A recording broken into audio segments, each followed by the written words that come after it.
సాధినేని యామిని గారు మనతో ఉన్నారు. యామిని గారు నమస్కారం. మీరు ఆంధ్రప్రదేశ్ బీజేపీ అధికార ప్రతినిధి. యామిని గారు వినిపిస్తుందండి? వినిపిస్తుందండి. నమస్కారం మేడం. మనకి ఆంధ్రప్రదేశ్లో జరుగుతున్న దాడుల వెనక ఎవరైనా ఉన్నారా? ఎందుకు పనిగట్టుకొని మన ధర్మంపై దాడులు జరుగుతున్నాయి? దీన్ని మీరు ఎలా ప్రతిఘటిస్తున్నారు? శ్రీమాత్రే నమః. వందే మాతరం. చాలా మంచి అంశం పైన ఈ రోజు మీరు డిబేట్ చేస్తున్నారండి.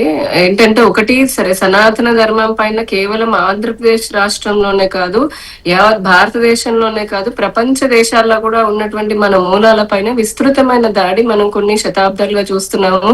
మరీ ముఖ్యంగా కొన్ని దశాబ్దాల నుంచి ఇటువంటి దాడులను చూస్తున్నాం. మీకు చిన్న ప్రశ్న ఏంటంటే, ప్రపంచంలో ఇన్ని దేశాలు ఉన్నాయి అంటే ఎన్నో ఈ రెండు అత్యధికంగా ఇప్పుడు ఆచరిస్తున్నామని భ్రమపడుతున్నటువంటి ఒక రెండు మతాలటువంటి వారు ఎన్నో సున్నితమైనటువంటి ఇతర ధర్మాలను కూడా కాల రాశారు. వాళ్ళు కాల గర్భంలో కలిపేశారు. మనకి అలా ఈజిప్షియన్ కానివ్వండి, గ్రీక్ కానివ్వండి, ఇంకా చాలా ఎగ్జాంపుల్స్ ఉన్నాయి. భారతదేశానికి వచ్చేటప్పటికి, మన సనాతన ధర్మానికి వచ్చేటప్పటికి భారతదేశం ఒక శక్తి కేంద్రం లాగా ఉంటుంది. కానీ సనాతన ధర్మ మూలాలు భారతదేశం నుంచి మొదలయ్యి దాని వేర్లన్నీ కూడా ప్రపంచ వ్యాప్తంగా పాతుకొని ఉన్నాయనేది మనకు తెలుసు. ఇప్పటికీ మీరు యూరోప్ వెళ్ళినా, అమెరికా వెళ్ళినా, లేదంటే ఇండోనేషియా వెళ్ళినంతేందుకు ఇండోనేషియన్ ప్రెసిడెంటే అన్నాడు, మా డిఎన్ఏ భారతీయత అని చెప్పనని, ఇప్పటికీ మా పేర్లు సంస్కృతంలో ఉంటాయి అని చెప్పని. అయినప్పటికీ ఇంత తెలుస్తుంది కదా, ఇంత బాగా ఉన్నప్పటికీ కూడా ఎందుకు కేవలము సనాతన ధర్మం పైనే ఇన్ని దాడులు? అది కూడా ఒకటి కాదు, రెండు కాదు, 1000 సంవత్సరాల వరుస దాడుల తర్వాత, ఆ తర్వాత పోర్చుగీస్ అని, ఆ తర్వాత బ్రిటిష్ వారని చెప్పని, స్వాతంత్రం వచ్చిన తర్వాత కూడా రకరకాలటువంటి స్యూడో సెక్యులర్ గవర్నమెంట్లు అని చెప్పని, సెక్యులరిజం అనే పేరుతోటి కేవలం మన దాడి మీరు చూడండి హిందూ ధర్మం పైనే ఉంటుంది. ఇక్కడ ఇంతకుముందు పెద్దలు నేను జాయిన్ అయినప్పుడు అంటున్నారు హేతువాదిని, కానీ నేను ఎవరిని కించపరచను అని చెప్పని అంటున్నారు.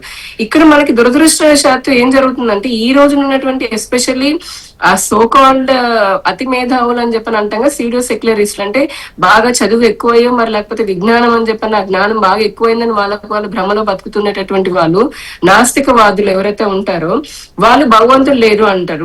మేము చెప్పేది ఒకటి, మీకు నచ్చలేదు, మీకు ఇష్టం లేదు, మీరు నమ్మరు అంటే మీరు నమ్మకండి. కానీ నాస్తికత్వం పేరుతో, హేతువాదం పేరుతో, కమ్యూనిజం పేరుతో, ఇంకోటి ఏదో మావోయిజం పేరుతోటో, లేదంటే ఇంకోటి ఏదో సెక్యులరిజం, ముఖ్యంగా సెక్యులరిజం పేరుతోటి ఈ ధర్మాన్ని టార్గెట్ చేయడం అనేది మనం చూస్తున్నాము. మా రాష్ట్రంలో ఇప్పుడు లేటెస్ట్ గా జోసెఫ్ అలియాస్ ప్రశ్నారావణ్, ఆ దరిద్రుడికి అర్థం కాని విషయం ఏంటంటే, రావణుడు అతిపెద్ద శివభక్తుడు అని కూడా తెలియదేమో, రావణుడు అంటే రాక్షసుని కదా అని చెప్పని పెట్టుకుని ఉంటాడు. అది పక్కన పెడితే జోసెఫ్ అనేటటువంటి యూట్యూబర్లు ఎవరు అయితే ఉన్నారో వాళ్ళు దళిత క్రైస్తవులను ఒక పదం పట్టుకున్నారు.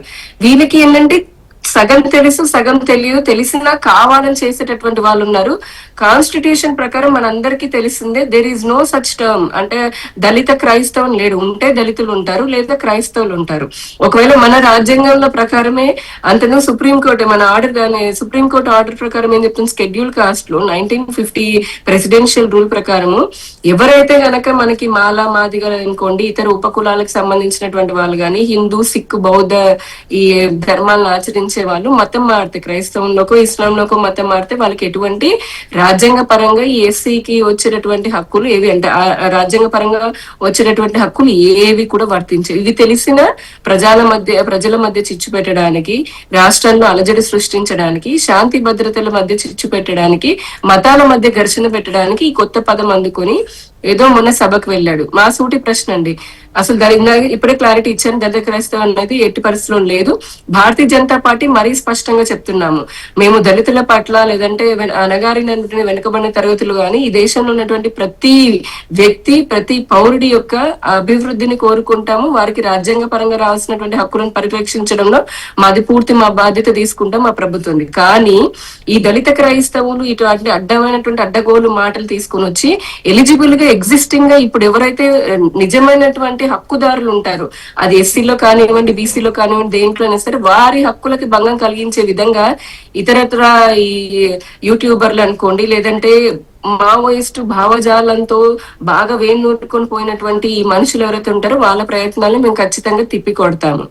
ఇక్కడ ఎందుకండి అసలు ఇంత సనాతన ధర్మం పైనే ఈ రకమైనటువంటి ఎందుకు అంటే చెట్టున్న పండ్లకే పండున్న చెట్టుకి రాయి తీసుకొని కొట్టినట్టుగా ఇన్ని వేల సంవత్సరాల నుంచి దాడి చేస్తున్న చెరగనటువంటిది నా ధర్మం. ఎందుకు అనంటే కేవలము మూఢనమ్మకాలు, చాలా మంది అంటారు సనాతన ధర్మం అనగానే మూఢనమ్మకాలు, అటువంటి వాళ్ళు మూఢనమ్మకంతో బతుకుతున్నారేమో నాకు అనిపిస్తుంది.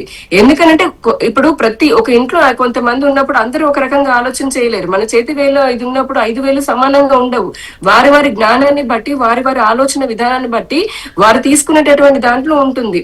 కొంతమంది నిజంగానే అసలు సనాతన ధర్మం అంటే అది కేవలము విగ్రహారాధన మాత్రమే అని చెప్పని అనుకునేటటువంటి వాళ్ళు భక్తి శ్రద్ధలతో పూజలు చేసుకుంటారు. ఇంకొంచెం ట్రైబల్ ఏరియాస్ లో కాస్త పోతే కనుక వాళ్ళ ఆచారాలు పెట్టుకుంటారు. కానీ అంతేనండి సనాతన ధర్మం అంటే ఇది ఒక పెద్ద విజ్ఞాన శాస్త్రం, తత్వయోగం, తత్వపరమైనటువంటిది, యోగపరమైనటువంటిది, కర్మపరమైనటువంటిది, వేదపరమైనటువంటిది, ధార్మిక పరమైనటువంటిది, ఎన్నో ఖగోళ శాస్త్రాలు. ఇప్పుడు ఈ రీసెర్చ్లు అనుకుంటూ, ఇప్పుడు టెక్నాలజీలు అనుకుంటూ ఏ రోజు ఏమొస్తుంది లేకపోతే ఇంకా ఏ డేట్ ఎప్పుడు వస్తుందో కూడా సరిగ్గా చెప్పలేనటువంటి వాళ్ళని మన ఋషులు ఎప్పుడో దర్శించారు. ఒక ఖగోళ శాస్త్రం ఏంటి, ఎన్ని వేల శాస్త్రాలు ఉన్నాయి. అంతెందుకు కడుపులో ఉన్నటువంటి బిడ్డ గురించి కూడా అప్పట్లోనే చేశారు. అంత సుశ్రుతులు లాంటి వాళ్ళు మన ఇప్పుడు వచ్చినటువంటి ఏమంటారు ప్లాస్టిక్ సర్జరీలు, అసలు ఒకటేమిటి చెప్పుకుంటూ పోతే రోజులు సరిపోవు.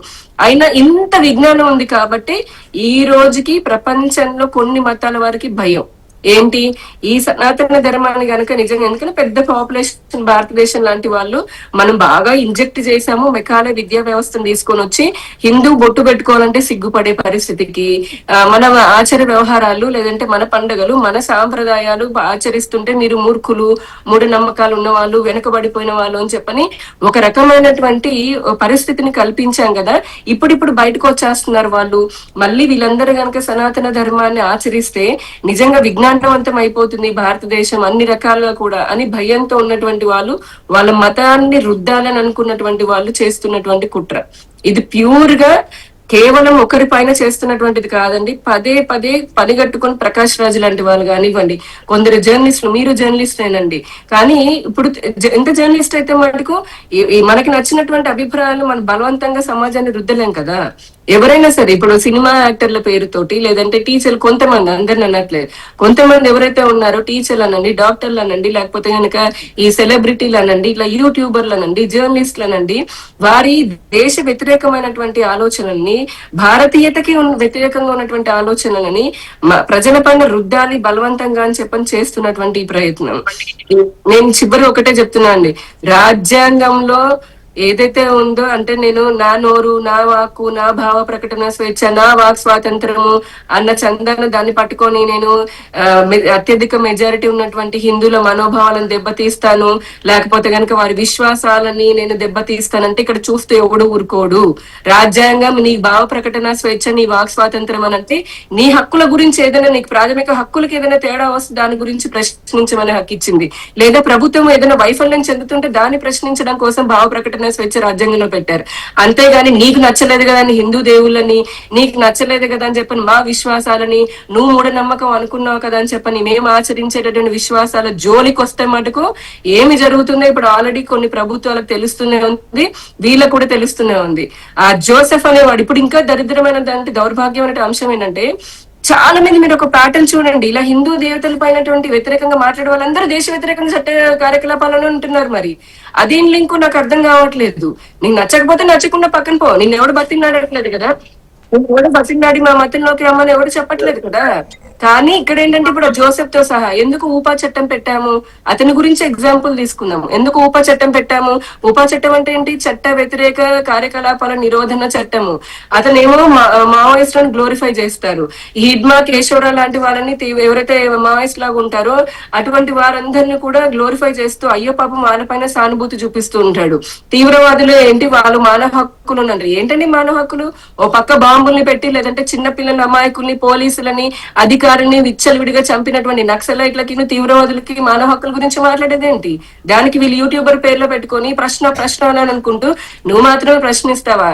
చట్టాన్ని ఎవరైనా సరే ఒకటే గుర్తు పెట్టుకోవాలండి, ఈ భారతదేశంలో ఎవరైనా సరే రాజ్యాంగానికి కట్టుబడే ఉండాలి. ఎవరు కూడా అతిథులు కాదు. ఇదే మాట వెళ్ళి చైనాలో అనవనండి, ఇదే మాటలు వెళ్ళి నార్త్ కొరియాలో అనవండి, నా నోరు నా ఇష్టం అని 4 కోర్స్ పక్కన పెడతారు. ప్రభుత్వానికి వ్యతిరేకంగా. కానీ మన భారతదేశము మితిమీరిపోయినటువంటి స్వేచ్ఛతోటి ఈ రోజున అందరూ భారత ప్రభుత్వానికి వ్యతిరేకంగా మాట్లాడినా సహించాం. కానీ ఇలా చట్ట వ్యతిరేకంగా మాట్లాడుతుంటే చూస్తూ ఎవడు ఊరుకోరు. ముఖ్యంగా హిందువుల జోలికి వస్తే మళ్ళీ మళ్ళీ చెప్తున్నాము, మా ధర్మాన్ని ఎంచేటటువంటి, మా ధర్మంలో కూర్చొని మీరు ఏదో కోడిగుడ్డు మీద ఈకలు పీకుతామని అనుకునేంత స్థాయి మీకు కాదు, ఈ ప్రపంచానికి లేదు. నేను ఆన్ రికార్డ్ చెప్తున్నాను, మీరు ఎక్కడ మూలాలు తీయండి, ఈ సనాతన ధర్మం, సనాతన అంటేనే అసలు అంతరించిపోయినటువంటి నిత్య నూతనంగా ఉండేటటువంటి ధర్మము. ఇప్పుడు కాదు, యుగాల నుంచి వస్తూనే ఉంది. ప్రతి యుగానికి తన ధర్మాన్ని తను పాటించుకుంటూ మారుతూ నిత్య నూతనంగా వెళ్తూ ఉంటుంది. కొన్ని చోట్ల ప్రజలు వాళ్ళ విశ్వాసాలు ఎక్కువయ్యి వారి భక్తిని ఇంకొక రకంగా ప్రకటించుకుంటారేమో, కానీ దాన్ని సనాతన ధర్మానికి మూఢనమ్మకాలను ఆపాదించడం కరెక్ట్ కాదు. అలా పోల్చుకుంటే వేరే మతాల గురించి మేము మాట్లాడదలుచుకోవట్లేదు, కానీ తస్మాత్ జాగ్రత్త అని చెప్తున్నాం. మీకు ఎంత భావ ప్రకటన స్వేచ్ఛ ఉందో మాకు అంతే ఉంది. అయినప్పటికీ మేము ఇప్పటి వరకు ఎటువంటి వ్యతిరేకంగా మతాల మధ్య చిచ్చు పెట్టే పనులు ఏ రోజు హిందువులు చెయ్యరు. మీరు మా జోలికి రావద్దు, మేము మీ జోలికి రాము. అదే మేము చెప్పదలుచుకుంది. వంశీ గారు ఒక్క నిమిషం, అంటే యామిని గారు లేట్ గా వచ్చారు కనుక నేను చెప్పిన మొత్తం అర్థం చేసుకున్నప్పుడు, నేను హేతువాది అంటే మరి చెప్పారు కనుక మన ఋషులందరూ హేతువాదులే, ప్రశ్నతోనే ప్రపంచం మొదలైంది. నేను అంతకుముందు చెప్పిన విషయాలు మీరు వినలే. నేను వచ్చిన తర్వాత నేను విన్నదే లాస్ట్ నేను జాయిన్ అయ్యాను. తర్కము అనేది మన సంస్కృతిలో ఉందండి, వేదంలోనే తర్కము ఉంది. తర్కము అంటేనే ప్రశ్న, ప్రశ్నించడము, సత్యాన్ని తెలుసుకోవడము, సత్యాన్వేషణ చేయడము అనేది మన శాస్త్రంలోనే ఉంది, మన అద్భుతంగా విశ్లేషించారు యామిని గారు. అయ్యా మోహన్ రావు గారు, మీ పేరు మోహన్ రావు గారు, మోహన్ రావు గారు, ఇక్కడ మీకు నాకు అంటే నేనేదో మిమ్మల్ని చూడాలని కాదు, మన ఇద్దరి మధ్య డిబేట్ అవసరం లేదు. మనం ఎంత టాపిక్ మీద ఉంటున్నామో. హేతువాదులు నాస్తికులు వేరు చేయండి. హేతుబద్ధతతో ఆలోచించేవాడు హేతువాది. ఈ స్విచ్ చేస్తే లైట్ వెలుగుతుంది, ఇక్కడి నుంచి వైర్ ఉందా, వెలగకపోతే మనం ఏం చేస్తాం, ఇంటి పక్కన నాస్తికులు కూడా ఒక స్థానం ఉందండి ఈ సనాతన ధర్మంలో. కాదండి, మీరు హేతు అని చెప్పుకున్నారు, మీరు ధర్మాన్ని నేను అవహేళన చేయనన్నారు, కానీ మీలాగా అందరు లేరు కదా, కానీ మీరులాగా అందరూ లేరు కదండి, మీలాగా అందరూ లేరు. అదే బాధ నేను అనేది. హేతువాదులం అన్న పేరుతోటి హిందూ ధర్మాన్ని ఇలా అవమానం చేస్తున్న వాళ్ళ గురించి మాట్లాడాను నేను. మీరు మాట్లాడలేదు, అది మీరు వెళ్ళలేదు, నేను మొత్తం చెప్తున్నాను. ఓకే రామ్మోహన్ గారు, ఈ ఇష్యూని ఇక్కడ ఆపేద్దాం. రవీంద్ర రెడ్డి గారు,